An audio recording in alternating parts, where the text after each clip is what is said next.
है but variable है अभी तो। अच्छा,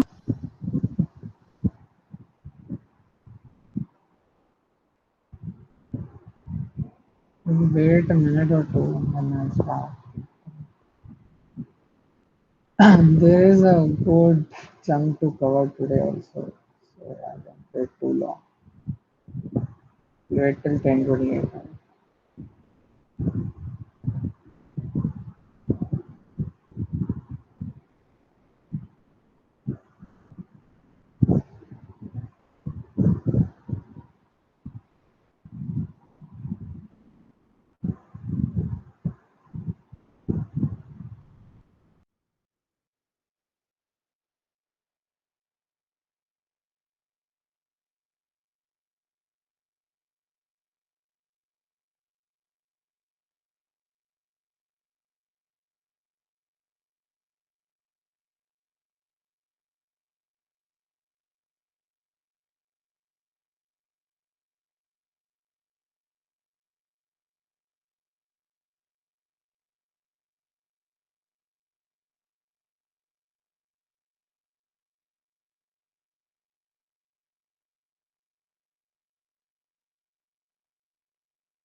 Can you guys see my screen?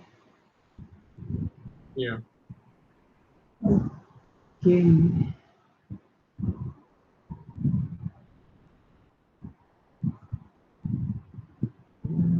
Yeah. Okay, we'll get started.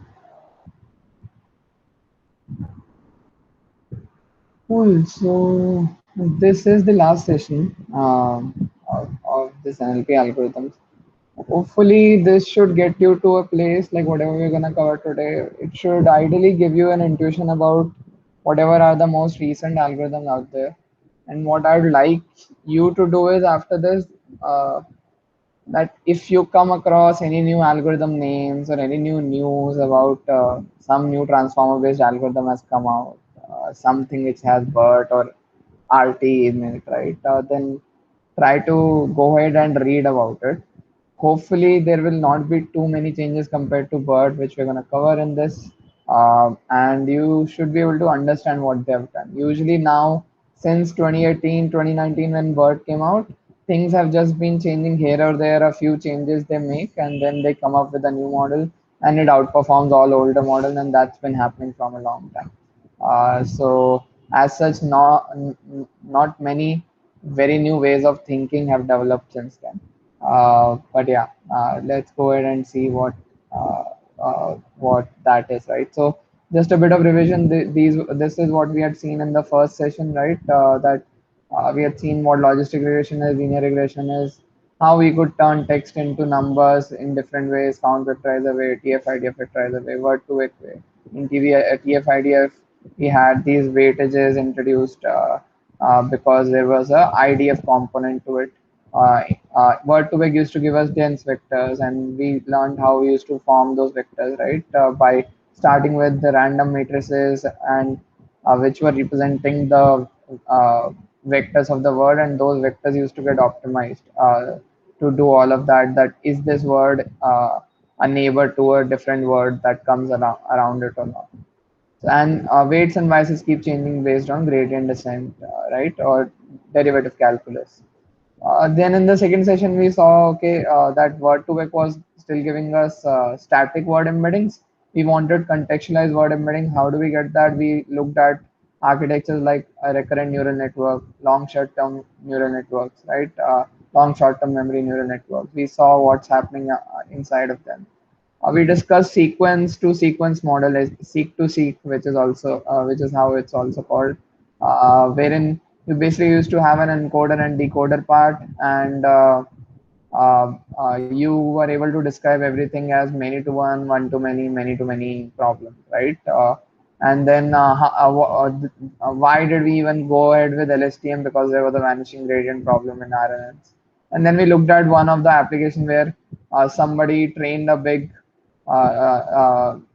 LSTMs on a big data set and then open sourced it as a model that anybody could use to get contextualized embedding, which was Elmo, right? We looked at Elmo, which was trained on forward language model and backward language model.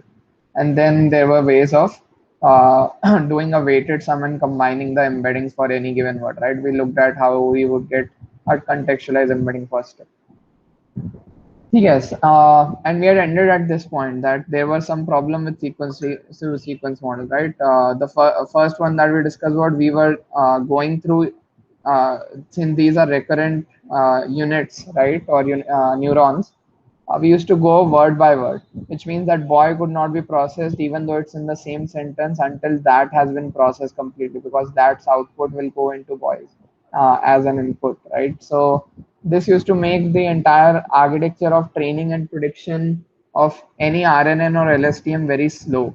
The second thing we discussed was that this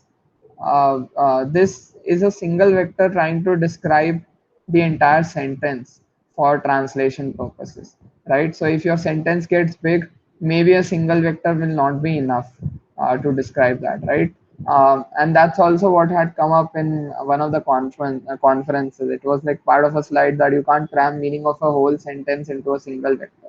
Uh, if you think about it, it's right also, right? Because when we were looking at just words, when they used to occur and have different meanings, we had to design our own contextualized embedding algorithms to get like different embeddings for representing the same word. How are we thinking that if there were like a sentence for of 50 words before this, all of that will get crammed into a single vector and it will continue to have all the meaning that's needed to correctly translate it in the decoder part. Uh, so let's try to solve this problem, right? How do we solve for this problem? Right now, what was happening was this vector was basically representing the context of everything that had come up in the previous language, right? In English language, whatever sentence was there. We'll try to fix this context, right? So what we can do is, instead of just passing it as the output of this last recurrent unit of dances, maybe we'll sum up all the outputs of each of the recurrent units, right? And we'll pass all of them, we'll sum all of them up and we'll pass that as the context. That way, whatever context is being passed to this, it will be able to get more information from each of the recurrent networks, right? So how do we do this? Of course, this is basically your output, right? H1, H2, H3, or we used to initially write it in previous session as Y1, Y2, Y3 as well. Y1 star, Y2 star, Y3 star. Uh, how do we want to combine this, right? You don't want to always sum it up equally, because some word might be having more importance compared to some other word for a given recurrent unit. Like for example, wo would probably require you to focus more on that compared to boy and dances, right? Versus when you're doing it for ladka, you might want to focus more on boy compared to that and dances, right? So for that, what we do is we introduce some weights in here, and these are called attention weights or attention scores. And let's go ahead with the with notifying them by beta. Although it's more on you, sometimes it's written as beta, sometimes as alpha, sometimes some other notation also gets used. That's completely on you. But the idea is we'll now do a weighted sum, that we'll combine H1 with beta 1, H2 with beta 2, H3 with beta 3, right? And that will form our final context vector. And in this way, what we've done is we've kind of given it more flexibility, that hey, you don't have to just take more of H3 and less of H2 and less of even lesser of H1. You can choose how much of each of the outputs do you want, right? And these beta 1, beta 2, beta 3 are attention weights, but they are also learned automatically. So these are weights just in the same sense like we used to have weights in logistic regression or neural networks, right? We don't feed them as fixed constants that we set ourselves. As the model is learning, we give this as a learnable input. So a model can learn that at a given point it needs to focus more on H1, or at a different point it needs to focus more on H2, less on H3, less on H1, that sort of a thing, right? So you can get the exact context that you need, right? And this basic thing is called attention mechanism, right? It became quite popular. Initially, it had come up and it got applied only for translation problem in this many to many encoder decoder context only, where you still had RNNs, LSTMs, and in between you had this context vector getting constructed using attention mechanism. And this we don't just do for the first unit. So when we are processing ladka, again we will have three different attention weights, and for this the attention weights could differ and they are still learned automatically. So here maybe I've written it as alpha 1, alpha 2, alpha 3, and you'll similarly have for nashta, and you'll still similarly have for hay also, right? Now, what happens really is in this context vector, how do we get these alpha ones? So it's not just of course this is the final context vector, but each of the alpha can also have its own formula, wherein it's getting generated by an expression similar to logistic regression, where you have, instead of course sigmoid, you have two other activation functions compounded one after another here. So you have softmax and tanh, inside of which you have very similar W and B, and these W and B gets learned. So there's a W and B inside of these recurrent units now, and there's a W and B to calculate these alpha 1, alpha 2, alpha 3 now, which further in the end gets multiplied with H1, H2, H3 to form the context vector, right? This way you're giving it as much flexibility as needed to form whatever tension weights are required.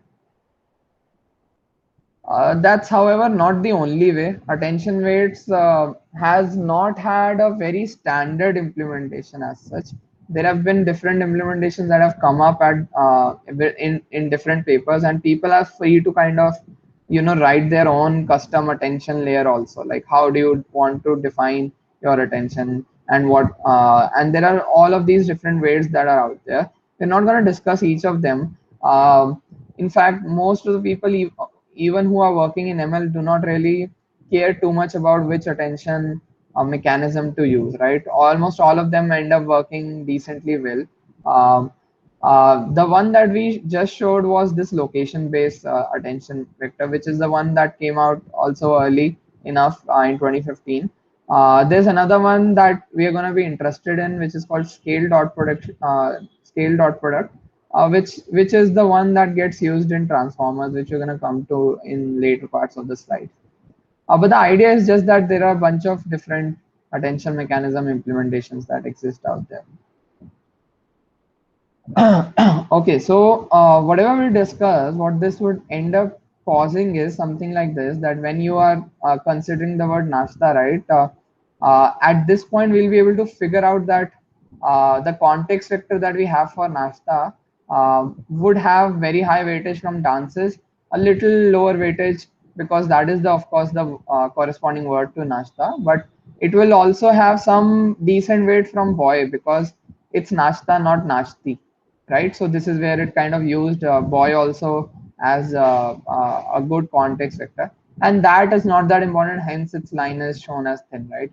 So one good thing that we get out of implementing this attention mechanism is that once the attention weights get learned, right, in your model, you can use them to get some sort of an interpretability out of your neural network model, right? Neural network models, be it recurrent neural network or regular neural networks, always had this problem of being black box models, right? You could not get to know what those weights mean, what are they trying to do. But this entire idea of attention mechanism, since it focuses on various words, right, you kind of get an idea of where is it looking, what is it picking up from, right? And in some essence, it gives you a little bit of interpretability into your black box model.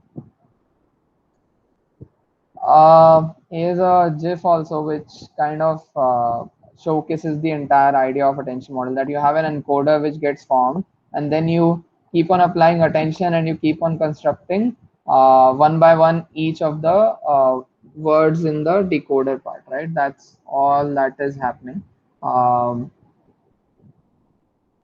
Just the idea is now you have a attention mechanism in between. So every time for every single word, context is taken from all the inputs, right? Cool. A small riddle, right? I want you guys to just read this quickly. Okay. I'll give you like 5-7 seconds, after which I'll erase this from the slide.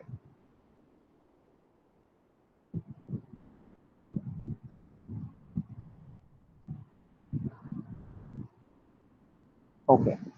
What do you guys remember? I need some inputs. Come on. Harsh, Gigi, Costo. Costo, maybe you can go first. Just tell me which words you remember were there in the riddle, or whatever you remember. If you remember the exact riddle, sure, speak it out. Otherwise, whatever you remember. Means I couldn't remember the whole sentence basically. So Huh. there was a copper related thing that I am a copper and different metal and somewhat different metal kind of thing. And there was another riddle that I am always being propped off and something else was there basically. ठीक है. Does anyone else remember any other thing other than what was? Yeah. Gophers, meat. Winners pick me up or winners drop me. I don't remember exactly, but there were some keywords. Winners pick. ठीक है. Nice. ठीक है. So that's the idea I want to showcase, right?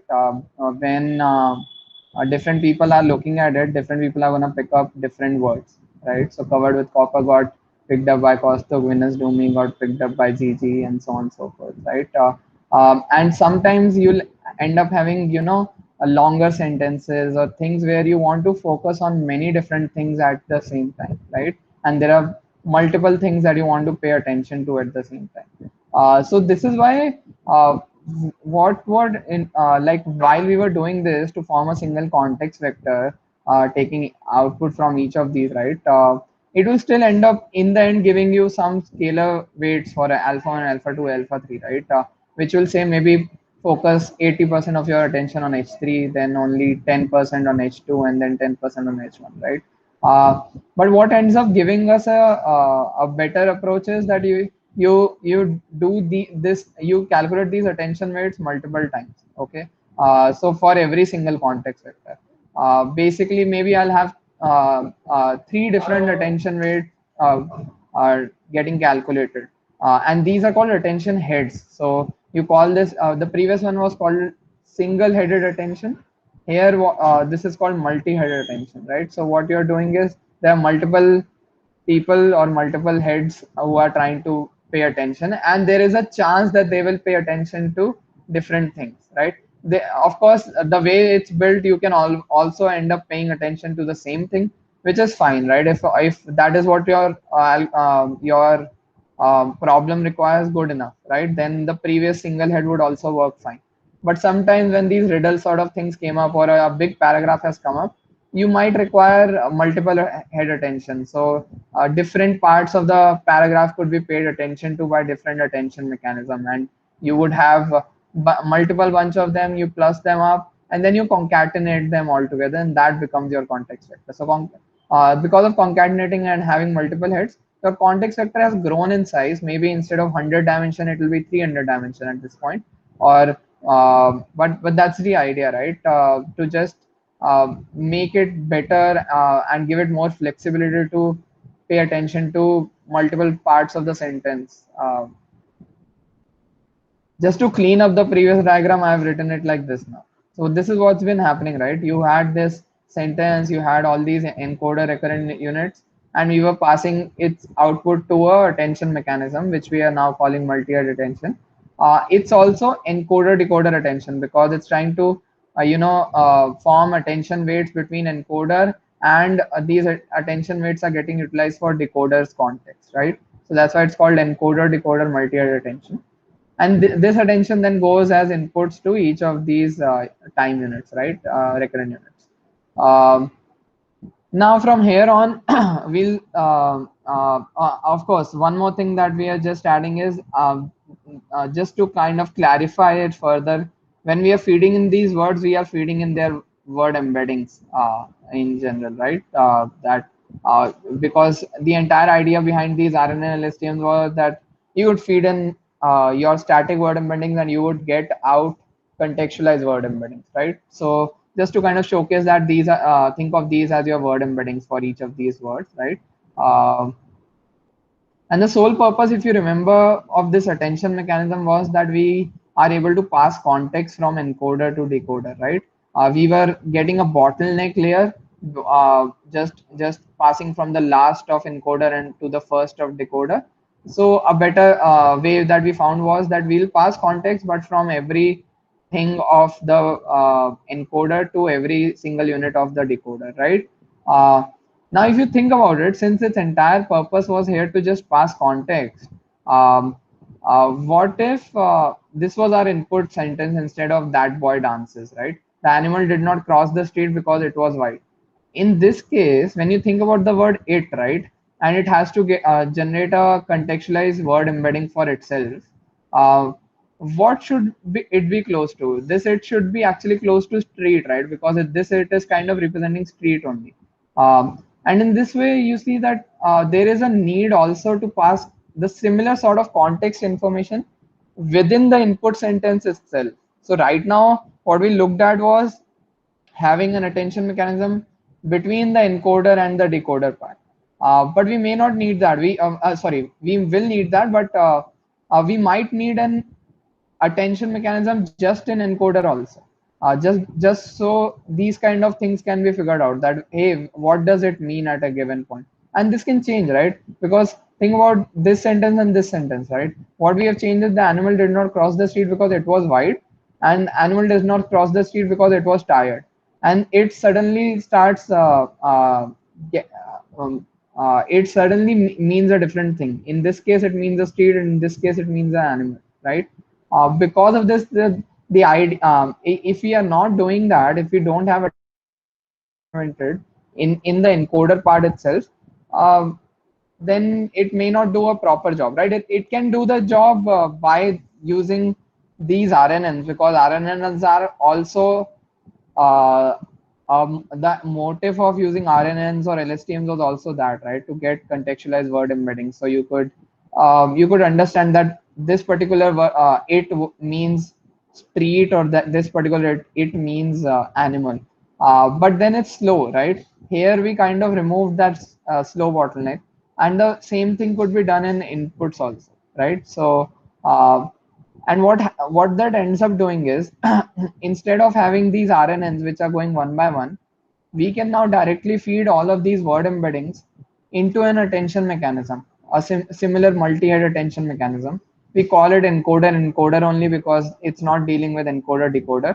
What we are dealing with here is that okay, if you want to get contextualized embedding for boy, how much of attention do we need to pay to the word embedding of that and the word embedding of dances? So that's the kind of attention that's getting formed here, right? And that's how then you get a contextualized word embedding for each of these words out of this. And now, since you have gotten that, you don't need a recurrent neural network. You can just pass it through a regular neural network.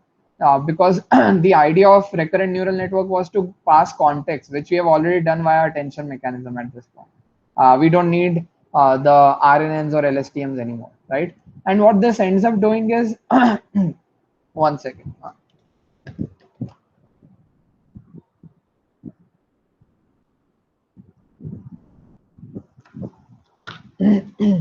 Yeah. So what this ends up doing is that you have suddenly gotten rid of the problem that another problem that RNNs used to have, right? They used to process word by word, right?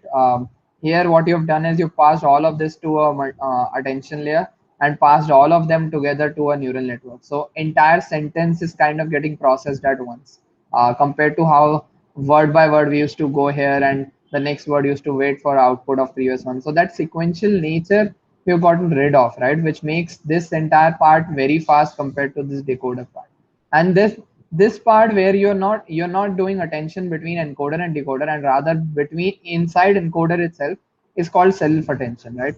And we can do this not just for inputs, but think about it, right? What if this sentence was not the input sentence, but it was the output sentence, right? In the output sentence also, in decoder part also, you will have the same problem, right? That it would be coming and you would want it to focus on the correct context, whether it needs to focus on street or whether it needs to focus on animal, right? So what we can do is we can implement the same attention mechanism on this side also and replace RNNs altogether with it, right? Before that, we'll get to that. There's one more thing that I want to talk about is skip connections. So what skip connections end up doing is, so I'm not going into the mathematical details of this, but the idea is that imagine some vectors getting passed here, right? Some vector or matrices. What skip connection allows you to do is, because there's attention mechanism here, this is going to change whatever, like this is going to process these vectors and give out a new vector, right? That's what's happening here when we are processing data from here to here. What skip connection allows you to do is skip this part. Basically, whatever vector you had here, you just pass it as is to the next place, right? Why you want to do this is sometimes because you have implemented these neural networks or attention mechanism or any other architecture in between, right? Any other learnable architecture in between. What you're doing there is you're changing things, right? And if you have implemented many of these, like instead of saying, say having just one attention and one neural network, maybe you have tens of these, right? Stacked on top of each other, multi-attention neural network, multi-attention neural network, multi-attention neural network. Then maybe there's a chance that even in the case where word embedding was fine as it is, you will end up changing it too many times by the time it reaches this encoder decoder attention there. So instead of that, you provide a way for it to pass through without doing any computation, right? So what you do here is you provide a skip connection and you provide this data processing layer, and at this place it chooses which one to keep, skip connection or this one. And this is the way you keep on kind of passing the original input as it is also, and as well as the modification logic. So you're giving even more flexibility to your entire architecture to choose whatever it needs to pass forward. There's another thing here, the layer norm, right? Now you guys would have heard about the normalization or standardization, wherein for any, if you have a list of numbers, you will take their mean, you will find their standard deviation, you'll subtract every number from the mean and divide it by standard deviation, right? That sort of a thing is called normalization, and it normalizes your numbers between a smaller range, right? Now layer norm kind of does the same thing. It's kind of normalizing across each of your layers of weights, right? So whatever outputs you're getting, it thinks of those outputs as these set of numbers and then normalizes them, right? Again, not going too much into the mathematical details, just want to give you the mathematical intuition what's happening in layer norm, right? It's a kind of a normalization only, a basic normalization only. Why do we even have it here?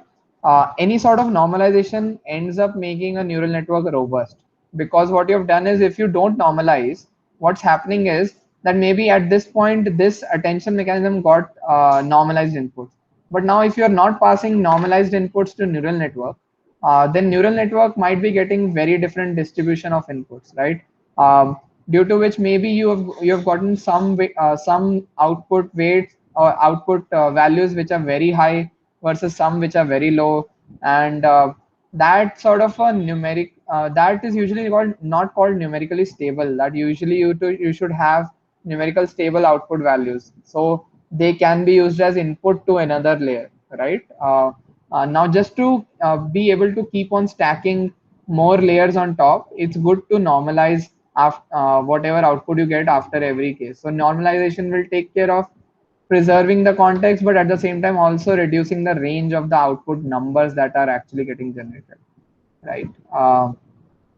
And we'll do the same, right? Here, when we were getting all of these words, they are also basically word embeddings. And now we are going to apply the same attention mechanism on the decoder side, right? So everything kind of starts looking something like this, that you have multi-attention here, encoder. Here you have for decoder. The masked thing I'll just come to in a few slides, why it's called masked multi-attention. And you have the same things happening here, that you will have a skip connection, you'll have layer norm, you'll keep on passing that output, and you pass that output directly to this attention layer, after which, and you have again skip connection, layer norm after every component of your attention layer. And at that point, in the end, you can add a neural network, right? Because RNNs were taking care of having that neural network, but here we don't have that so far. So from the decoder side, we add our neural network, similar to how we had one encoder side. And then we just pass whatever we get in the end into a linear layer. Linear is nothing but linear regression layer, okay, which means wx plus b, nothing else. So neural network could be a stack of such linear regressions or logistic regressions, but linear is just a single layer of wx plus b. So whatever you're getting this vector, that gets multiplied with weights, and then a bias gets added. And then instead of having sigmoid or tan h, you have a softmax activation function, which will end up giving us probability values, right? Which we had discussed in the last session. Another thing that gets missing in here, if you think about it, right? When RNNs or LSTMs were there, we used to be able to process word by word, which used to inherently by design take care of having a positional context in the design, right? That if I'm processing the third word, I know there have been two words because I've gotten two inputs from the past units. Uh, and that used to add a positional aspect to it. Here, if you think about it, we are passing all of these word embeddings together to this attention encoder mechanism, right? And at that point, we don't want to lose the entire meaning of which word came at which position. So for that, what we do is we to these word embedding vectors, we add some positional embeddings or positional encodings is what they're called, which is also a vector only, but kind of representing that this vector kind of represents that, hey, this is the zeroth word, input. This is the first input. This is the second input, and so on and so forth. Same with the output. This is the zeroth output, first output, second output, third output. You can write these just as a vector which has 0, 1, 2, 3, or you can have slightly more complex ways of generating a positional embedding also by using sine cos also, because when you're using sine cos, you think of everything as an angle. That think of it as a clock, right? You're starting with 12 o'clock, then going 1 o'clock, 2 o'clock, 3 o'clock, 4 o'clock, right? So your vector can kind of start representing that angle, and that angle is kind of in a way embedding positional aspect, that 2 o'clock is going to come after 1 o'clock. So things like that happen in here, just a way to add positional embedding. Again, there's no easy standard implementation. It changes from one paper to another as to how you build these positional encodings. Right. So now if you think about the original thing which we were calling encoder decoder, here also we use the same term, but we have just constructed everything without using any RNNs or LSTMs, right? This is the part which we'll call our encoder part, and this entire part is what we'll call the decoder part, right? And this ends up being transformers architecture. Okay, so from sequence to sequence RNN and LSTM model, we have slowly step by step constructed our way to transformers. Transformers was a paper which came out with this architecture. And now what's happening is let's cover how it works, right? So when we are training it, we have that we would have that label data, right? That maybe we have a label data row of that boy dances maps to wo ladka naachta hai, right? Now when we have this, when you want to train this, this will get constructed into multiple rows. So the first one is that boy dances will go, and for that we'll just give start, that we want to figure out the start vector, like the first we want to figure out the first word of the decoder, right? What should be the first word of translation? Just like we do in ASR, right? Where your next word comes from the next audio sound, right? And it depends on previous context. The same things happen in transformers also, that one by one you predict the output words. Okay, so this is what happens, that initially to this transformer diagram you pass, instead of passing any words here, the actual words of label data, you pass these special tokens, and they are actually written like this only. I have not this is not my notation, this is the actual notation, that you'll pass things in angular brackets to the model, right? You'll pass a start token, and because this is a start token, it will have a special embeddings, and mass tokens also have a special embedding. And then all of this will go through, and what will end up doing is this softmax will learn to give you a probability distribution of every word, that hey, it probably means arg with 0.01% probability, arg will 0.01 probability, and so on and so forth, until wo will somewhere get high, very high probability 0.75. That's what you get as softmax output, something like this. Due to this, we are able to choose wo as the first word. And that's what you're doing, right? If it doesn't end up choosing wo, it gives higher probability to something else, that gives rise to your error, right? And if you have an error, then that error gets backpropagated from here to the entire network, right? So it will end up learning weights and biases here, it will end up learning weights and biases in this neural network, it will end up learning how much attention it has to pay to encoder outputs and to decoder outputs in this attention mechanism layer. It will end up learning how much attention it has to pay among the outputs itself, whatever are there. It will end up learning how much weights and biases need to be here, how much attention it needs to pay between these words itself for predicting the first token, right? So just this part gets generated and it keeps on learning, and at some point you'll end up with this where wo will have the highest output, so you will have very low error from this first thing, right? So if we get wo here, then you will do the second time where other tokens are still masked. At this point the second token will start getting formed, right? So it will try to always form the first masked token. So at this point, again, after learning, you'll end up getting ladka as the highest probability, and that ladka will come up here. And that's how things are working, right? One by one, each of your transformer is processing the input sentence of translation, input label data of translation. And that's how you form the entire thing. And if you think about it, this is the diagram. If you try to now read through the paper, you will see this diagram, which I hope now is not just a random gibberish diagram to you. Hopefully this makes some sense as to what's happening in here, right? So we have some input words which go through an input embedding, which are your word embeddings here. Then you have some positional embedding added to it. Then that goes through a multi-head attention layer of encoder only. You do a skip connection and you do a normalization here, which is add and norm, which is layer norm and skip connection. Then you do a feed forward, which is just same thing. Feed forward is nothing but a neural network. So you do that, you add a norm here again, and all of this goes into a multi-head attention layer. And if you go through it, everything, whatever we have designed here step by step is what's happening in this model architecture, right? They had come up with this architecture, and in the paper they kind of explain, but they don't explain in the same way how they have progressed from RNN STMs to this sort of a place. But this is kind of to give you an intuition how we added each part of the component of this architecture and why we have added it, and also how we got rid of, how this transformer architecture got rid of the RNNs and LSTMs altogether, right? Now one last thing to cover is this part which we were calling encoder and this part which we were calling decoder.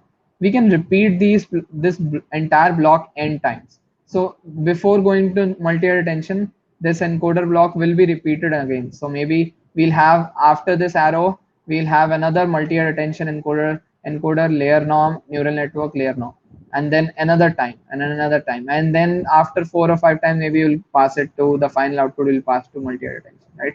This does the same work of that we have been seeing as a pattern now from last few sessions, that you keep on making you keep on stacking up layers, and it ends up working on more abstractions, and it ends up doing better and better on more complex problems because of that.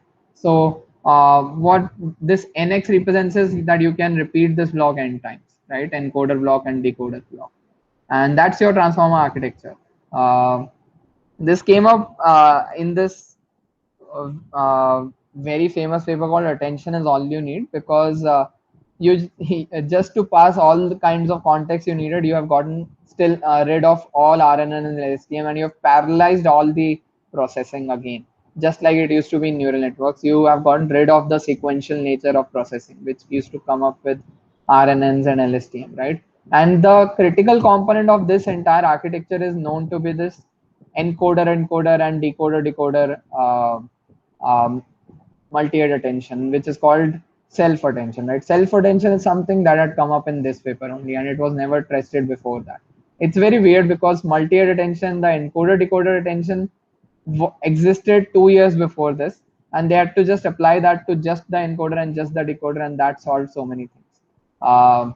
One more thing was I didn't cover why this is called masked multi-attention, right? So if you think about it, how we processed with uh, doing this one word at a time and keeping some tokens masked, right?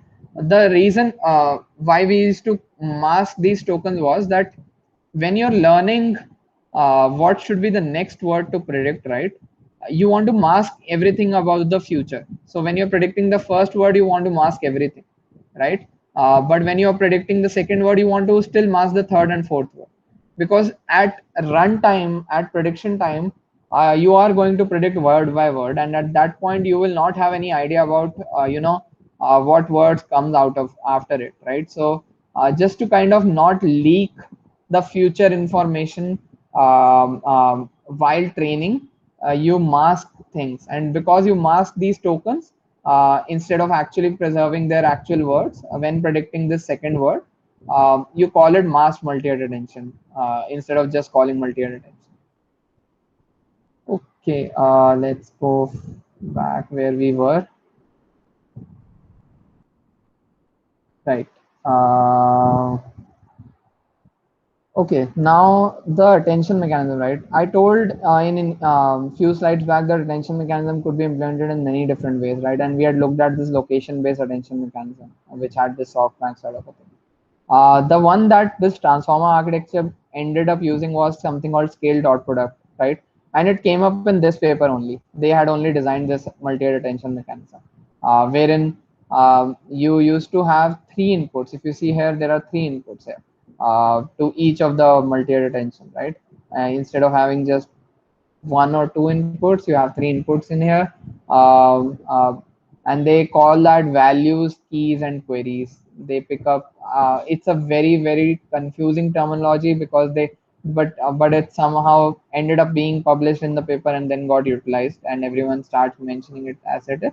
Uh, what happens in here is you have some linear layers, which is nothing but linear regression sort of layers, which means wx plus b, which gets passed to a component called scale dot product attention, which is built like this, wherein you have matrix multiplication, you scale that up, basically some sort of normalization, you do softmax, and you do again matrix multiplication, and then you concatenate multiple heads, right? We had seen that we used to concatenate multiple heads of attention mechanisms output and then pass it again through a linear layer. Now I'm not going through details of how this is implemented because that itself is a half an hour talk on its own. One place where you will get to know about this aspect of how this attention mechanism works very well is these Rasa's videos, right? So Rasa has a whole series of 4 videos on transformers as well. Hopefully, if you go through all of these, by the way, they've done a fabulous job of explaining transformers, going from self-attention to the entire transformer architecture. Not in the same way that I did it as such, but it will also kind of reinforce everything that you have learned in these slides, right? And you'll get to know why these keys, values, queries come up and how this attention mechanism is implemented, right? But for to build your own network, you could have implemented this entire transformer with some other attention mechanism also, and it would have worked fine as such. Okay, now that we have talked about transformers, let's go on to BERT, right? Because without transformer, there would not have been any BERT actually. And BERT is something I'm guessing you guys would have heard of, even if you had not heard of transformer before. So BERT is nothing but the first half of the transformer architecture. Okay, so we just get rid of decoder, and this becomes your architecture. And that's why it's named bidirectional encoder representation from transformer. That's what BERT stands for. And BERT's purpose was not to solve translation problem, right? That's why you don't have a decoder here. Its purpose was not to solve translation problem. Its purpose was that, hey, we're going to have a single model which will give us very good embeddings out of it, right? And which can be further applied to any downstream task. So its entire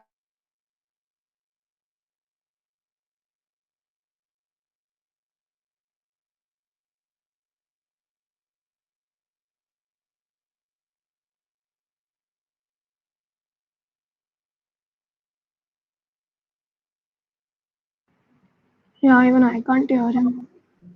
Let me call Bhavan. I think disconnect हो गया वो मुझसे याद आ गया. हाँ. Call करना पड़ेगा.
Bhavil, you're on mute.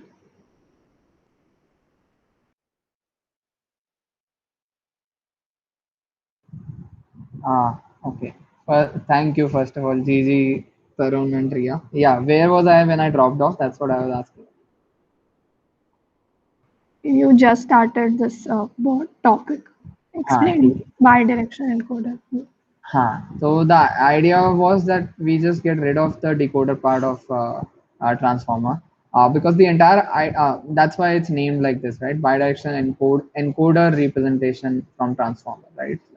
Because the entire idea of BERT was that they wanted to have um, a model which can encode your input sentence into a form which can be applied to any downstream task, kind of to get a very good transfer learning mechanism, right?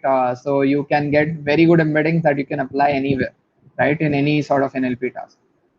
And that's why it did not require decoder as such, right? So it was not solving a single task; it wanted to solve a bunch of tasks. Now, BERT had two variants, base and large variants, right? What used to happen was we covered that this encoder block could be repeated n times, right? So that's the only part that's changing. BERT base used to have this 12 times, BERT large used to have this 24 times. That these encoder blocks will be stacked on top of each other one by one, 24 times in BERT large and just 12 times in BERT base. Um, let's see how it gets trained, right? We covered the architecture part. That architecturally it looks very similar, or it's basically picked up from transformer architecture. But what's happening? How do we train BERT, right? Because BERT happened to cause a lot of like BERT got a lot of fame and got covered quite a lot in journals and in news and stuff, right? Why was that happening? It was not, even though transformers had come up almost a year before that. The reason was how BERT is trained. So BERT was less of a model architecture, which was like less of an original model architecture, more of a training strategy. This is what made BERT what it is, right? So what it used to do was, first is used to do semi-supervised training or self-supervised training. Just like you used to have, let's say this paragraph was somewhere in there. What you used to do was the same language modeling part, right, where you had to predict the masked word. Uh, but we'll come to where it changed a little bit, right? Previously, until RNN and LSTMs, we were looking, or even Elmo, right? We were looking at either predicting the next word or predicting the previous word, right? Either you were having a forward language model or you were having a backward language model, right? But here, BERT changes a bit of that, which we'll cover in the next slide. And then what BERT suggested, what that they'll do semi-supervised training like this, and then you should do fine tuning yourself. That after this has been done, you still need to do, if you're doing some work on spam classification, then you still use the BERT embedding, pass it to a simple classifier this could be just simple as logistic regression itself, right? Or you can have a simple neural network in here. And then you pass these embeddings, which are giving you the most information that you need. You pass it through a very simple model, and it will be able to learn for your problem specific data very nicely. So that is the entire idea, that BERT will end up learning very good representation, which will pass through a simple model, and you are basically training this model only. Okay, you keep the BERT weights as freezed or frozen, so you don't train BERT again. You can also train BERT again, which is called fine tuning. Though that's on you, depending upon how much computation power and time you have with you. Um, Now the language modeling aspect, right, that I was talking about. Let's say the input was this input sentence. Let's stick to improvisation in this skit. Instead of having, instead of just masking skit or masking lets, right, instead of having a forward language model or backward language model, what BERT used to do was it used to randomly mask 15% of the tokens. So it will mask one token here, maybe another token here. If it was a long sentence, it will mask 15% of tokens in the same sentence. And then the BERT's idea would be that while it is getting trained, it has to predict every mask token. So for every token, it's going to predict an output, but whichever ones we are masking, those are the ones that we are interested in that particular training process. That in a given sentence, whichever ones we have masked, we only consider those outputs. Other remain grayed out, and we don't utilize them. And the loss function will get formed from them only. That has it predicted the masked word properly, right? If it has not predicted properly, then maybe there's an error, and that gets back propagated, and BERT learns a better representation because of learning better weights, right? So that's how things happen. And because we randomly mask anywhere, it ends up learning the language representation better than what used to get learned from forward or backward language models that we used to have before. This entire aspect is called masked language modeling. It's also often just written down as MLM. You'll see MLM being written if you study about BERT or transformer or variants that have come after BERT. You'll see MLM thrown around as a term quite a lot, which is nothing but this fill in the blank thing, right? You randomly mask tokens, and you that is how your data set is getting constructed. That you have a supervised data just because on Wikipedia this line was there. You randomly mask some tokens. You know which tokens have to be predicted, and if it doesn't predict them, you back propagate that error, and you keep on learning until it starts predicting them for all the sentences. And that's how it kind of learns to predict for any sentence. You mask any token, what should be the correct word that should come up there. That's why it ends up learning the language representation quite well. There was another task, however. It does not get learned trained only on a single task of masked language modeling. The other task it gets trained off is called next sentence prediction. So to BERT, actually, you can pass two sentences together instead of just one. Okay, and this was another thing that they trained it upon, right? So they used to pass two sentences, and they used to have the objective to predict whether these two sentences are whether the sentence B comes after sentence A or not. So BERT had to learn the positional aspect of sentence or ordering of sentence as well, right? You remember these used to be our tasks in English classes in school times, right? Where you used to you had to align sentences in their proper order. So that's the same task that you throw to BERT also. You've already thrown one English task, which is fill in the blanks. You throw another task that, hey, try to predict whether this is in the correct order or not. Is sentence B supposed to come after sentence A or not, right? And this is again from your Wikipedia data. You already know whether that is true or not. If if you're picking up concurrent immediate sentences, you know that this is supposed to be true. And sometimes you randomly pick up some other sentence and you join them and pass through BERT, and BERT should predict that it is not the next sentence, right? Like the man went to the store and penguin creatures are flightless birds. These are of course not going to occur together usually, right? So BERT needs to learn that these are not related sentences. So that's another thing that ends up teaching BERT quite well about the language aspects of like English language in general, or basically the language representation, right? And if you see now, so BERT is designed as an architecture like this, that every token has a corresponding output, which we were using in the previous case, right? That here mass tokens output is where we pass it to a softmax, a neural network and softmax, and that's where we get an error. And that was used, the outputs corresponding to input tokens were used for mass language modeling purposes.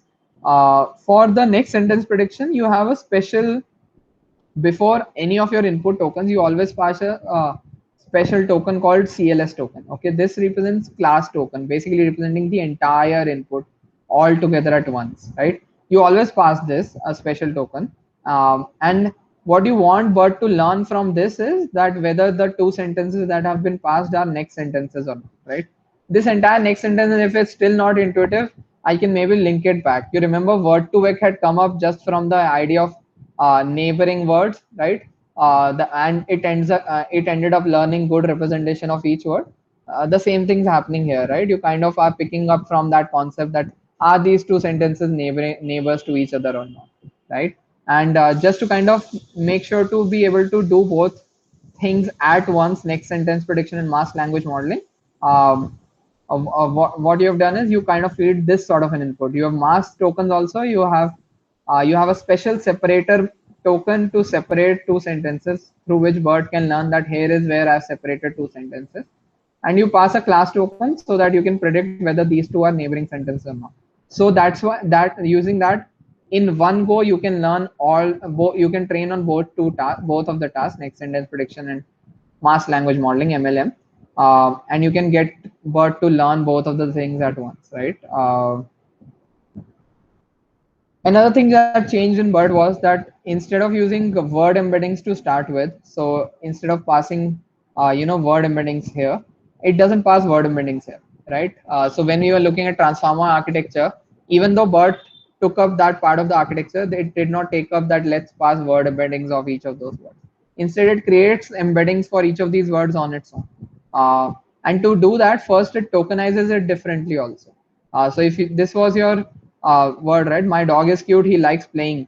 Then BERT is where, you remember in the very initial slide, we had come up with tokenization method of just splitting the words themselves, right? By spaces.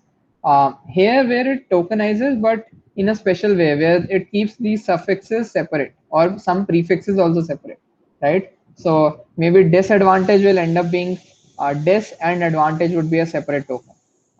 And it because there is a because BERT is based on transformer, we do not lose the context part, right? Dis and advantage, since they are coming up in that order and we are passing positional encoding and we are having attention mechanisms, right? It knows that dis and advantage, even though they are coming at separate tokens, will together represent something negative rather than something positive, right? So that's why this kind of a tokenization scheme works, right? Where you have separated out suffixes and prefixes to separately. So these become your token embeddings that get learned. That first you tokenize using this. This is called word piece tokenization, right? Which was introduced by BERT only. That you tokenize these words like this, then you learn their embeddings also. Just like word2vec used to learn its embeddings, we learn embeddings of each of these words while training BERT itself. So we start with some random weights which represent their embeddings, and then we end up learning these embeddings also for each of the words. Then you have segment embeddings, right? Segment embeddings is just like, we used to add position embeddings just to kind of tell that, hey, this is the 0th word, this is the first word, this is the second word, right? Same way we add this information that, hey, this first sentence belongs to A sentence. This second sentence tokens belong to B sentence. Just to add the information about that these tokens belong to the first sentence, these tokens belong to the second sentence, you add something called segment embeddings, right? So this was word pieces, and what ends up due to this tokenization scheme is that instead of having millions of words in your vocabulary size reduces to just 30,000 words. Entire English vocabulary gets reduced to just 30,000 because of these suffixes, prefixes, sort of a thing.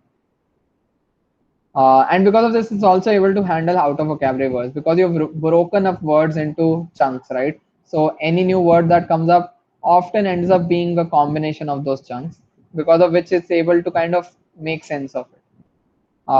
Segment embeddings I already covered, right? They help distinguish between sentence 1 and sentence 2. Okay, now this was all about how we train BERT. How do we end up using it, right? Once we have trained entire BERT architecture, essentially it's looking like this, right? You're passing some input sentence, and you have this class token, and you have outputs corresponding to each of these, right? And if this was a BERT base layer, you have 12 encoder outputs, which are getting passed one to another, right? So what they suggested, that output of each encoder layer is kind of helpful, and they are kind of representing that word in a as a feature, right? A proper vector only. So you have these help, prints, mayuko, maybe represented as all of these 12 embeddings we have for each of these words, right? But which one is the most helpful to be used? And that's where it's not again a standard, right? So you can end up just using the first layer, because that first layer also is an embedding, which is a token embedding, which is getting learned while BERT is getting trained. So you can just use that itself. You can just use the last hidden layer, the 12th layer. Let's ignore all of this. Let's just use the 12th layer, the most abstraction layer. You can also use something like sum up all the 12 layers and get a single vector, right? So you'll sum up this first vector to 12th vector for help and get a new vector, and that becomes your vector for help. And then you can do similarly for second to last layer. You can do sum of last 4 hidden layers, basically means 12, 10, 11, 10, 9. And you can concatenate last 4 hidden layers so as to not sum them up, but keep all of their information intact, right? Just increase your vector size. And now these are all the things that they tried out, okay, to get the embedding representation, and then they fed it to a entity recognition task to see which of these embeddings end up performing the best. And if you see, they all differ a little bit, but they are not too far from each other. But if you go from just first layer to last layer, you go from 91 to 95%. This is what kind of also shows how adding these stacks of encoder helps, right? Because by the last hidden layer, you have much better representation than what you had in the first layer itself by the embedding itself. And if you keep on adding all of them, maybe it increases. If you concatenate and keep all the information intact, it goes even higher to 96.1 F1 score, right? And these all are available, and these all are also now easily available via platforms like Hugging Face and other such libraries which have implemented BERT in them. Sorry, one second. I just have a sip of water.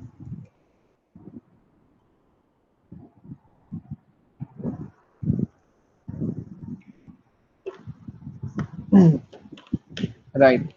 So now what ends up happening in BERT is that because of it was trained like this, right? You could have an output corresponding to every token.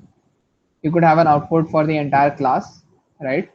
Uh, because of this, it's able to do well on a bunch of tasks because of this sort of a design. One simple way is that, hey, if you want to do something like sentiment classification, rating prediction, intent classification, any sort of single sentence classification task, at runtime, once you have BERT, you pass that single sentence token 1 to token n, all of that sentence. You pass the special class token. It goes through all of this. It gives you all of these outputs, n outputs for each of the token and a single output here. And then you can ignore all of these n outputs and just end up using this class level output.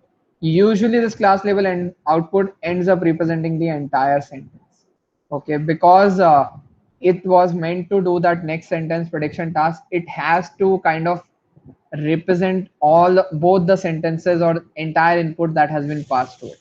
Only then it can take then it can train on doing a good job at whether it was the next sentence or not, right? So that's why this entire vector that just comes out of this part can be further fed into a simple logistic regression or any sort of classifier, and you can learn for all of these single sentence classification tasks. You can also have single sentence tagging tasks, like think about entity extraction, where for every token you want to know whether that token is representing a particular entity or not, right? and if it's not representing an entity, you just mark it as a no, right? So here is where you don't use this class wala output, you use every tokens output. And you pass that to a classification and you see whether that's getting predicted correctly or not. So here's how you have covered both kinds of tasks using BERT itself, right? But it covers furthermore also. You remember we were having next sentence prediction, so we could pass multiple sentences, right?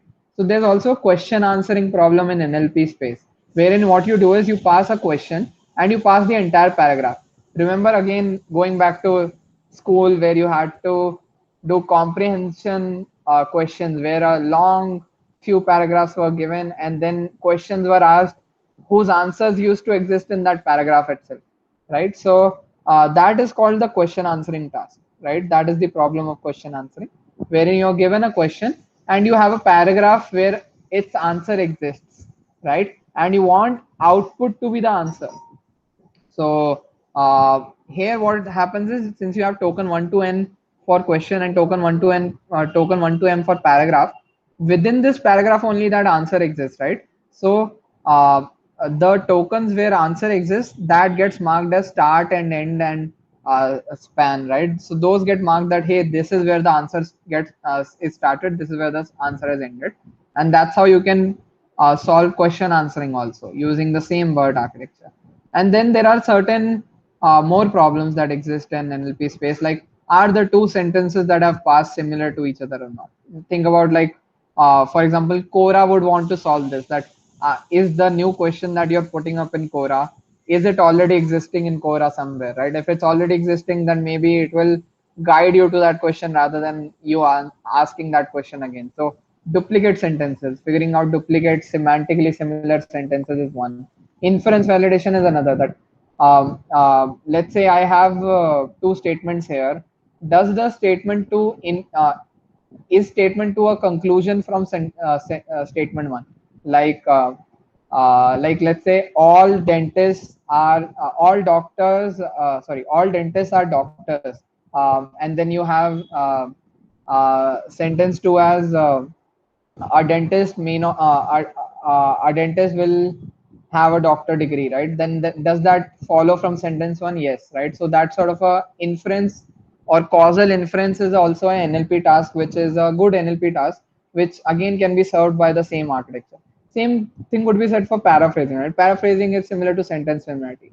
That is sentence two just a paraphrase sentence one or not, right? So in essence, because of how BERT is designed, you're able to solve so many of different NLP problems using the same architecture, using the same embeddings you can get out of this, right? And that's what makes it a boon for transfer learning, right?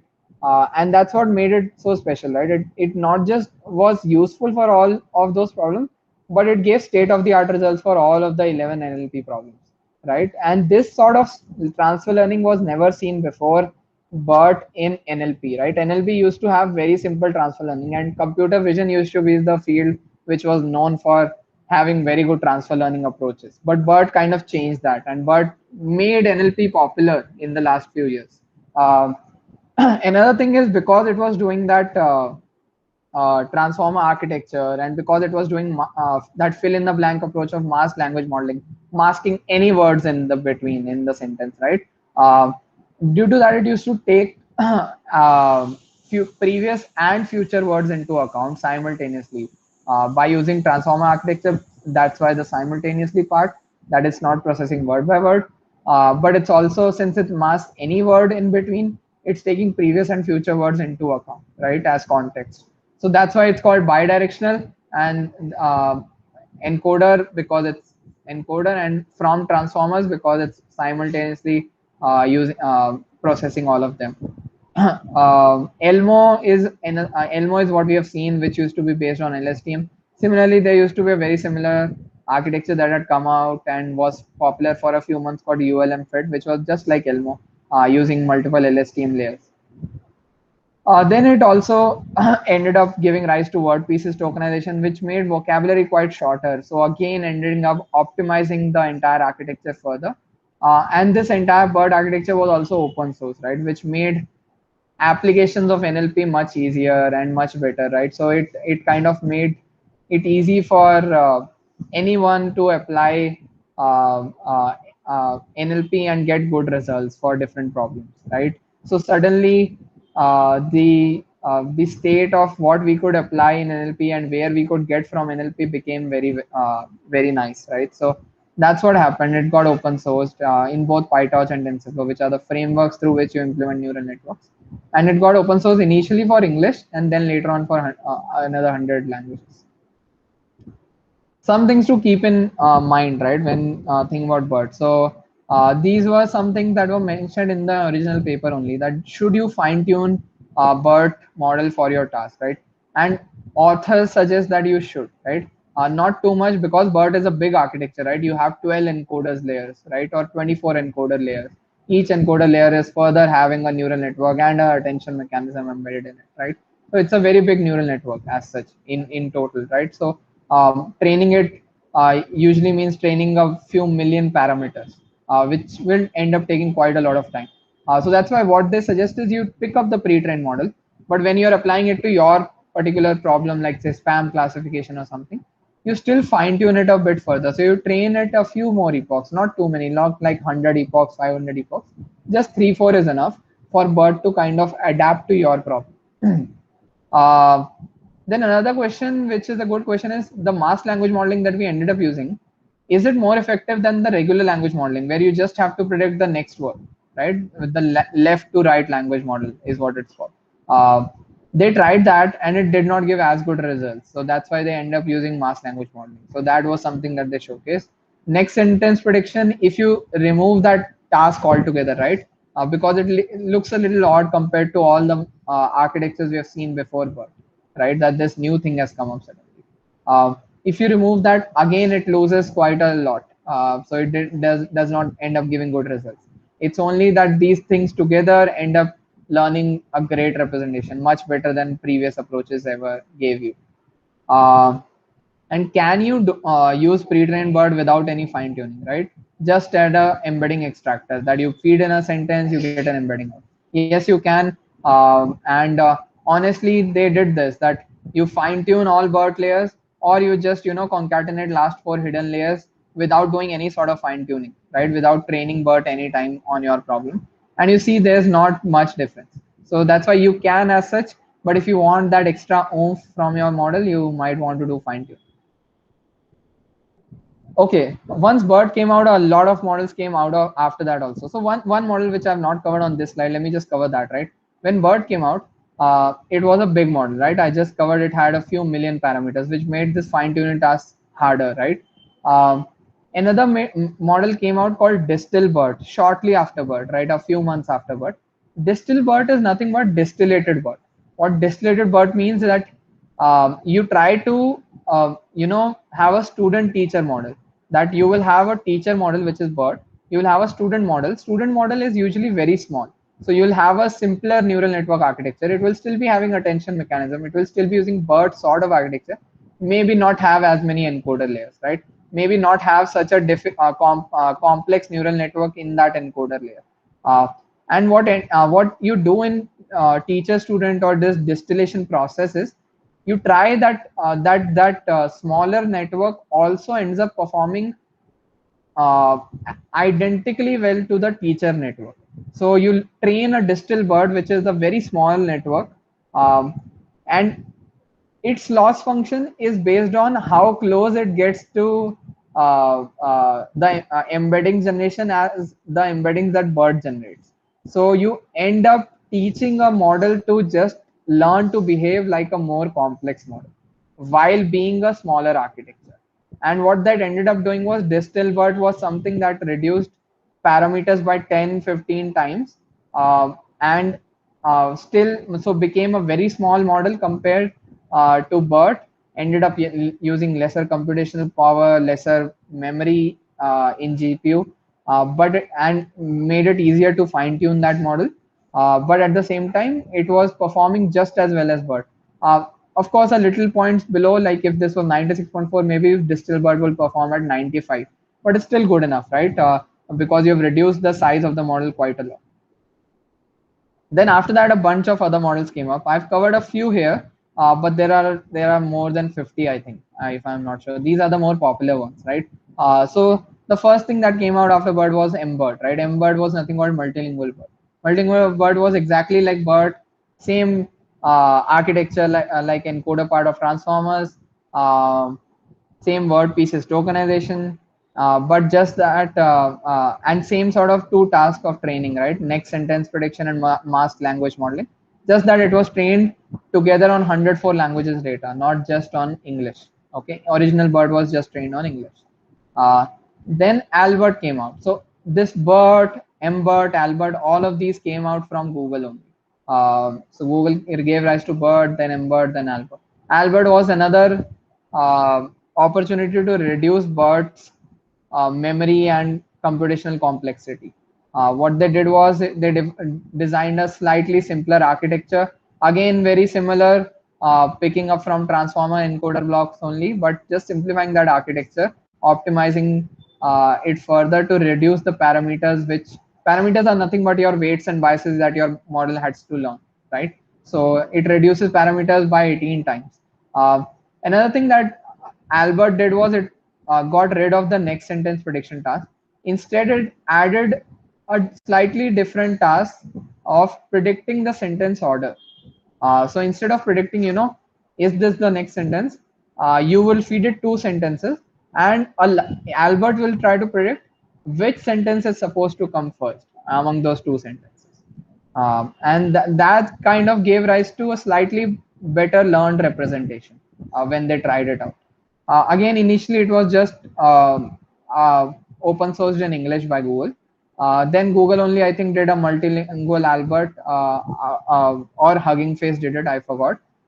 IndicBERT is Albert model only trained on just 12 Indian languages. So if you are just focusing on Indian languages, maybe Albert, this IndicBERT would be a good thing to try, right? Which is nothing but Indian languages Albert. And this is open source by, trained on Indian languages and open source by AI for Bharat, who's, I think we are using another repository of their transliteration repository on VoicePod side, right? Then we had something called XLM. XLM was a model that came out from Facebook, right? So because Google and Facebook are like competitors in many sense, when initial BERT came out, Facebook started looking at each of the design decision that BERT took with a devil's advocate eye, right? So they tried to doubt every decision, that why have they chosen this, why have they done this, why have they done this, and they came up with different architecture, slightly different training tasks, slightly different ways of training BERT.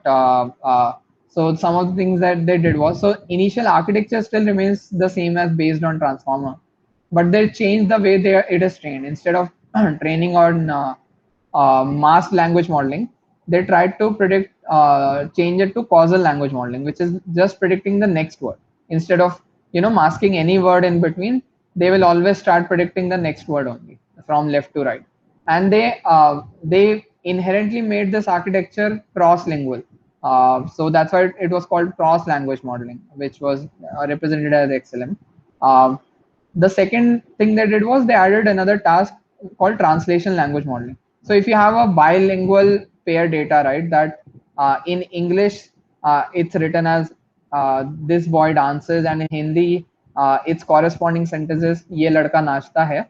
Then if you have this sort of a data available with you, then you will feed these two sentences into XLM, which is nothing but, think of it architecturally similar to BERT, and then you will mask tokens on both ends, on the first sentence and second sentence. And then because you've masked different tokens on the input sentence and output sentence, or the input sentence and its translated version, the XLM model inherently tries to learn that which word exists in the input and is masked on the output, so it ends up producing that word properly. So it ends up learning the translation aspect of language very well because of that, because it's embedded in the training aspect itself. And it's not the same as MBERT. MBERT, you're having the same architecture, but you're training for each language separately. Here, what you've done is you've utilized these bilingual pair of data and you've made the model learn about how these different languages interact with each other, are related to each other due to this translation language modeling task. Um Another thing that they got rid of was that let's not feed just two sentences. Let's get rid of that limitation. Let's feed any number of sentences as long as all those sentences end up being less than 256 tokens. So you can't put in more than 256 words into XLM, but up till 256 words, you can have many sentences also if you want. And instead of word piece tokenizer, which was used by BERT, Albert, IndicBERT, you come up with a slightly different tokenization scheme called sentence piece. It's also similar in the sense that you break out prefixes, suffixes, but it's also slightly different compared to word piece. Not going into the depths of this, you can Google it up. It's easy to understand what happens in there. Then Facebook only again came up with Roberta. Roberta was robustly optimized BERT approach. So this uses original BERT only, but this optimizes its architecture better. So they checked that while training you can use larger batch sizes. They changed a way of masking in mass language modeling.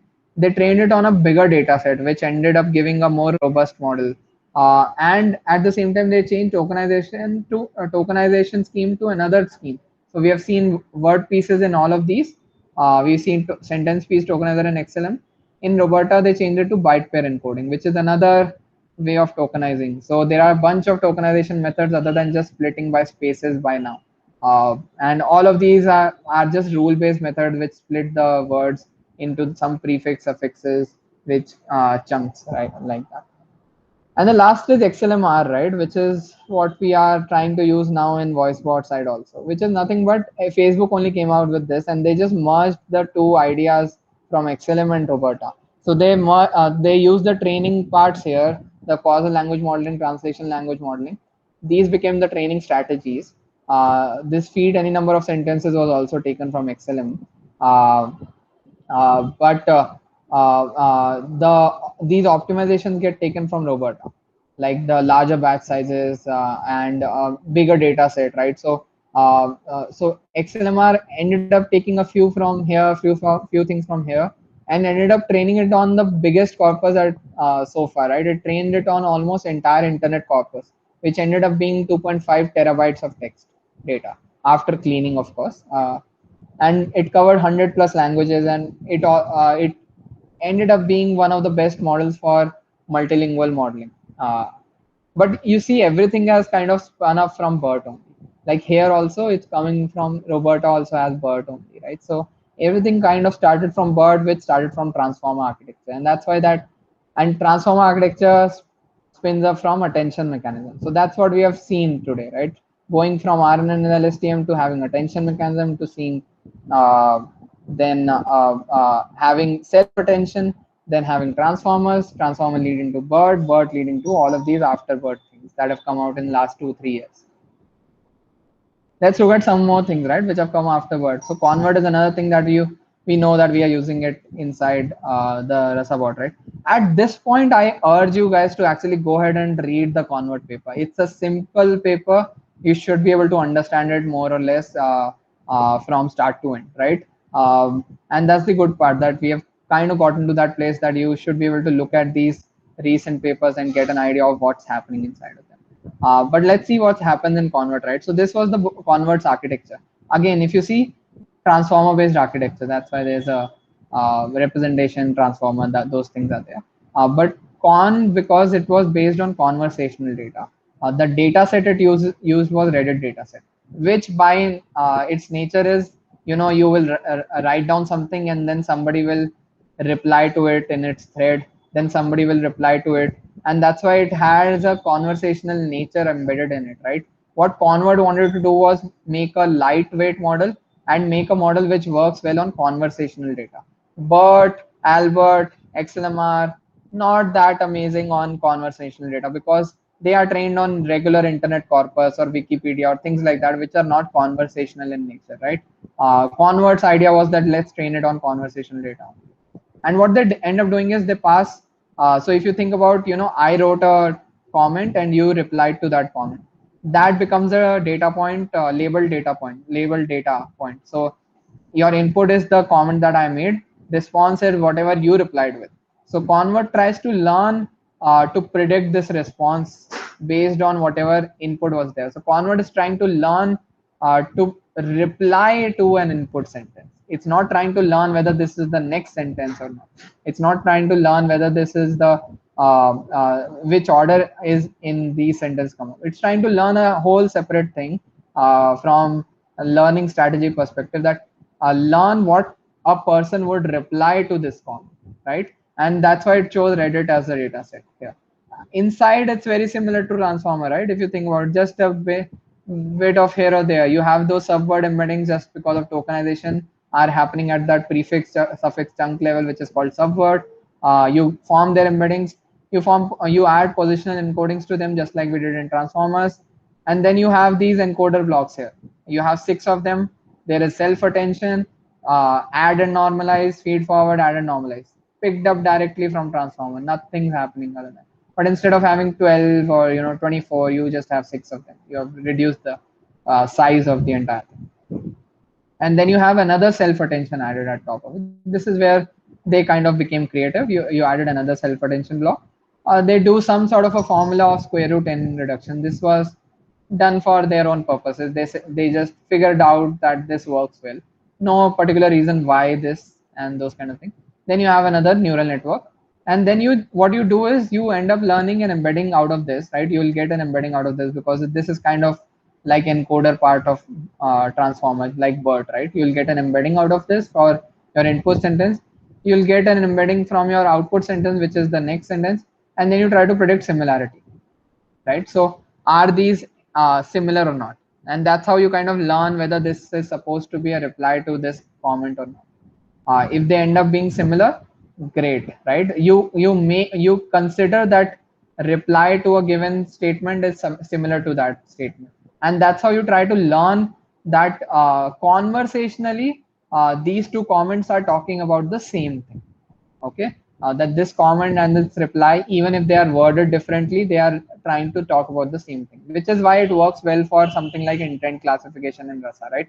It ends up giving us very good feature vectors for our users input text, because user might be saying the same things in very different ways. But this was single context. Convert also gave up with an architecture of multi-context. So instead of just passing input and response, right? Because Reddit can have nested threads wherein you have a comment that has a comment to which there is another nested comment to which there's another nested comment. You can have nested comments in there, right? So maybe if you go 5 level deep, you have this nested comment 5th level deep, right? You have the input which is just the comment above it, but you can pass all other context also, that what were the parent comments to it, right? All the 4 previous parent comments, you concatenate all of them earlier and you pass them through similar transformer layer, that this is their transformer layer. You pass that through, you have then this feed forward neural network, and you have these similarity notions again implemented, and you find out similarity between input and response and all the previous parent input, and then you mean all of that up, feed that finally to a single similarity score, which gives you a final score of whether this is these are representing the same thing or not. So in this way, it kind of considers your previous input also. And in Rasa, what they do is for this, they feed in all the previous tracker store related text that has come from user, so as to use this multi-context part of Convert, so as to kind of say that, hey, all of this has come up so far. Another last thing, diet classifier, right? I'm covering these at a high level because now you guys can kind of go and read these papers, and you should get a good idea of what they do, or read Rasa's docs as to how they work, right? Diet classifier is dual intent entity transformer classifier. So again, transformers coming into picture, right? So what it ends up doing is we'll look at what happens in diet, but you usually have some sentence which you pass through a pre-trained embedding extractor. Like you could pass it through BERT, which will give you some embeddings. You could pass it through Convert, which will give you conversational embedding. You could pass it through GloVe also to get just word-based embeddings, and then you average them out to get sentence embedding, right? Any sort of pre-trained embeddings. You pass those embeddings as features to Diet, and then Diet ends up learning what intent it was and what was the entities, right? What happens in Diet is, again, there are transformer layers picked up directly from that transformers paper. Before that, for every token that you have play ping pong, right, you mask them. So you mask your mask token is you pass the mask token, and then since mask token is pong, everything works on similarity and embeddings again here, just like in convert, right? So you pass the mask token, you try to generate an embedding for it, and then you pass the actual output and you generate an embedding for it, and you check whether they came out to be similar or not. If they have not come out to be similar, you have a loss or you have an error function from here, and that contributes to total loss. Diet in its architecture kind of takes care of learning two tasks at once. This is called multitask learning in neural networks. It learns intent classification also, entity extraction also. So here we talked about intent classification. Here we talked about language modeling. In fact, it learns three tasks. The language modeling part is this part, that it masked a few tokens and it tries to learning the mask loss. There's an intent loss also, entity loss also. How is the intent loss coming up, right?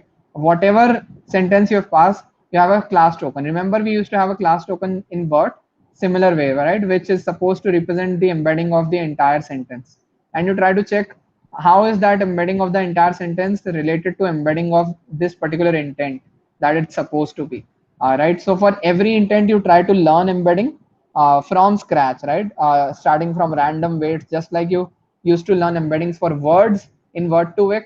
Here you learn embeddings for each intent, and you end up trying to check that for current sentence, from the class token, whatever embedding you get for that current sentence, is it similar to the embedding of this intent? If it's not, it contributes to your intent loss. Similarly, you do for entity, right? Entity, you pass every token, you try to check whether it got predicted as its correct entity or not. If it does not, it gives rise to entity loss. CRF is another kind of a model for entity extraction. Don't have time to go into that in detail, but it's a rule-based model, basically, more or less a rule-based model, which can be made a more ML specific also. This is something that you can read on your own. But the idea is that even if you get rid of CRF, it's gonna be fine. You can get rid of CRF. You have for every token its corresponding entity. You're passing every token through neural network, transformer based layers, and then just that's giving rise to your entity loss if those entities did not get predicted. And all of these together, three losses give rise to total loss, through which back propagation will happen. Total loss will back propagate, and these two transformer layers, neural network layers, embedding layers, and better embeddings will get learned everywhere, right? So that's how Diet ends up learning everything. One more thing which makes Diet very good and flexible is that for every token, you can pass both sparse feature and pre-trained embedding. So if you remember in our config.xml file of Rasa, we write convert also, we write count vectorizer also. Because for every token, you get its count vectorizer feature, which are sparse featureizer, which will have a lot of zeros, and you end up getting its convert based featureizer also. You feed both of them to neural network, feed forward neural network. Simple neural network basically, and then you feed it to transformer layer where there will be self-attention and attention mechanisms in place, and that's how entire Diet architecture looks and works. Okay, so evolution of NLP, right? We started with something which was very simple, bag of words, right? Which could just do very simple logic of if the words are matching, then that's what it can figure out. Then we got to something like Word2Vec, where you could every word had some semantic notion attached to it. I'm gonna take just 2-3 more minutes. I hope that's okay. Tarun, is that okay? Yeah, about fine. Okay. So then we got to Word2Vec, where some semantic notion was getting captured in the embeddings that we got for every word. Then we got to RNN, LSTM, Elmo, right? Sequence-based models, wherein it's able to form more contextualized embeddings, right? It can get the contextual sense of the sentence, what it means, and not just at a word level. Then you have these transformer-based models where they can do all of this, but much faster because they are not limited to processing them sequentially. And at the same time, they are able to do them give a single model which can work well on many different NLP tasks, right? They also don't end up going word by word left to right anymore, right? They can mask words in the sentence anywhere and they can learn what that word should have been. At Zappa, we are using all of them. This I covered a little bit in the previous session also. Count vectorizer is being used in Deco recommendation for vectorizing cast and crew information. The reason we use count vectorizer and TF-IDF, not TF-IDF vectorizer here is, first of all, you have to realize that Shah Rukh Khan, Abhay Deol, these are not proper words. These are proper nouns, right? So we don't have word vectors available for these things. So word vectors or BERT will not give you good embeddings for it. So you have to stick to classical approaches, bag of words approaches, count vectorizer, TF-IDF vectorizer. The reason we are not using TF-IDF vectorizer is TF-IDF vectorizer by its design gives lower weight to something that occurs more often, right? More common things get a lower weight. So now you don't want that a person like Akshay Kumar, which ends up doing many more movies compared to say somebody like Amir Khan, just gets a lower weight because you know he's Akshay Kumar and he does more movies, right? So that's why we end up using count vectorizer here for cast and crew. TF-IDF vectorizer we are recently using in VA NLP pipeline. We use in Deco also, but for plot or title or other things which can have common words which we want to not matter, like The Matrix, the Burning Train, right? These movies have this the coming again and again, which we don't want to give any weightage to. In VA pipeline, we are using this to get important keywords from a cluster of sentences, which keywords then we feed into our keyword-based approach that's getting used on VA side. We use word embeddings also, just like Word2Vec. We had covered fast text is a slightly better library to get word embeddings. We are using this also in Deco recommendation to vectorize tags of a movie, right? Tags, like any movie will have tags, like a Marvel movie will have tags of Marvel, for example, or Marvel Universe, right? These sort of tags do not come up in the context of a sentence. They are coming up as words only. So makes sense to use word embeddings there. That's why using fast text in there. And because these are still English words, which will end up giving us some word vectors from Word2Vec, so we end up using fast text instead of sticking to count vectorizer or TF-IDF vectorizer. Then we have LSTM, right? Which is getting used in sentence splitter. So in sentence splitter, it's getting used to predict beginning of sentence token. So you pass sentences. Since it's LSTM, it processes token by token. And for every token, it tries to predict, is it a beginning of sentence token? Is it where a new sentence has just started? And that's what it tries to learn there, right? Why are we using LSTM? Because we just forked an open source project which was using LSTM. We did not try to change it. Then we have all these transformer-based architecture, right? Convert, Diet Classifier, XLMR, Roberta. This we are using in our NLU pipeline right now in VoiceBot side, majorly for the task of predicting entities and extracting entities. And the reason for these is like these are the latest models and we can go with it. That is all. Thank you for your attention. If these sessions have been helpful, I would love for you guys to actually drop me some feedback in DMs or even in this call, because I am planning to kind of use mostly a similar content and publish these later on in the coming weeks on my YouTube channel. So just any sort of feedback would help me fine tune these slides further. And with that, I'm open to any questions that we have.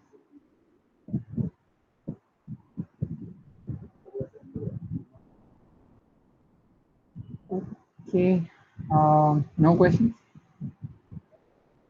Okay, was this even helpful? Did you guys get some sort of an intuition? Yeah, well, Hello, good guys. Cool guys. Yeah, Tarun, go ahead. I was saying it was helpful, definitely, but no questions at this point in time. Definitely gives us understanding to read any paper and get some intuition out of it. I think that is where it is helpful. Maybe too many details we need to go through and all, but yeah. Yeah, that's true. Yeah, thank you so much, guys, for attending all of these sessions on early mornings. We can, I guess, drop off and join the stand-up. That's getting late. Thank you, Bhavan. Thank you so much. Thank you, Bhavan. Thank you, Bhavan. Thank you, Bhavan. Okay, bye-bye. Bye-bye.